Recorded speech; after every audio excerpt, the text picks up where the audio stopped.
So this is new today. The U.S. Supreme Court handed down a decision upholding birthright citizenship. The justices knocked down President Trump's executive order that would have restricted it. The court's decision leaves in place the law that anyone born in the U.S. is a citizen, even if that child's parents are not. Joining us now is Jonathon Booth, an associate professor of law at CU Boulder and a historian. Jonathon, thanks for coming in right after this ruling was handed down. Appreciate a moment's notice. Yeah. We're so happy that you're here to kind of break it all down. So what was your initial reaction to the court's decision when you heard this? Well, the first thing I saw was the headline saying they had upheld birthright citizenship, which was not a surprise at all. I thought that was always going to be the outcome. I think the executive order was clearly unconstitutional.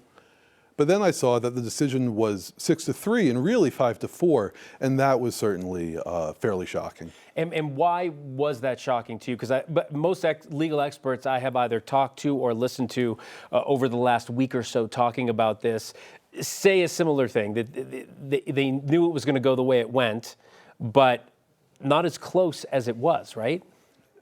Yes, the basic reason is that the text of the 14th Amendment couldn't be clearer. It's really unambiguous, completely clear, and has been the law since the 14th Amendment was ratified, and the practice before that.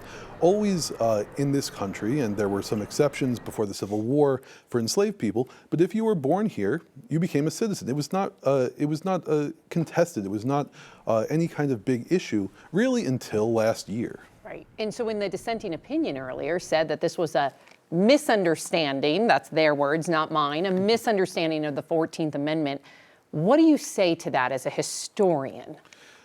Well, first of all, I think the 14th Amendment means what it says. I think that couldn't be clearer. But also the practice, the law, going back to Wong Kim Ark in the 1890s, going back to 1868, and going back to the founding, has always been clear that people born here are citizens.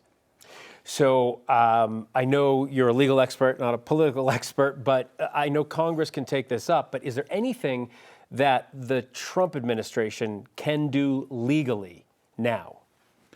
To change the meaning of the Constitution? No. And I think it's worth noting that if the dissenters had had their way, they would have let President Trump on his own change this practice, right? There wasn't a law that was passed by Congress. This was an executive order issued by the president on his own. And you can imagine all the different ways a future president might want to change citizenship. But right now, if the composition of the court stays as it is, I think there's very little that the president can do, again, to make people born in this country no longer citizens.